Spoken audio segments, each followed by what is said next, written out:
Hey, if you ain't careful, about to teach you how that new draft system works. So this might look like some new stuff that you ain't never seen before. That's because we ain't never had one. This thing right here, this thing is called a FOB. F-O-B, FOB. And what a FOB does is it's a foam on beer detector. It's basically an empty keg sensor, and when a keg empties, the beer is just coming through this line into this FOB here that's going to end up going around and to the bar. This thing fills up with liquid when there's beer in that keg, and then when that keg empties, this little buoy in here, see that little floaty guy right up there? That thing's going to empty when the keg is empty. And that little buoy is going to go down and it's going to get stuck. And it's going to stop the flow to the bar. So when you get over to the bar, it's going to trickle. It ain't going to work. I'll show you that. Alright, let's say you're trying to pour a beer and you're pouring that beer. It's going to pour for a while. At some point, you're going to see it trickle just like that. You see that? You see that? That's because the dang thing shut off because it ran out of beer. Now let's go back to the cooler and we're going to go and change that keg. Now an important thing to remember, when you see that faucet go all old drippy style on you, you got to shut that faucet off real quick. I know you're going to end up with a pint that just needs a little bit more in there. Don't let that trickle go in there. You're ruining the whole system. So don't even try it. Alright, so now we're back in the cooler. We're ready to change that keg because it went all old drippy on us just a few minutes ago. You remember that?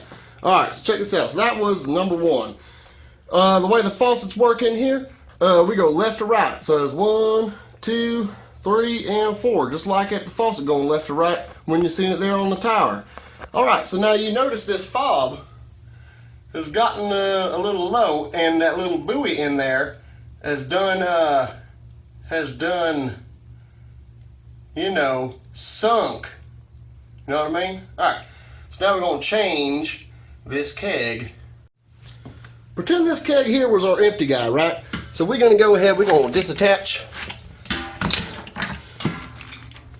And we're gonna look at this. Look. Got y'all some hooks. Look at that. Hey, one thing we ain't gonna do no more: spray them couplers with alcohol or the tops of the kegs when you're changing them. Because then what's gonna happen? Somebody gonna get a bunch of isopropyl alcohol in these pint. That ain't no good. So let's just not do that no more. And grab this thing.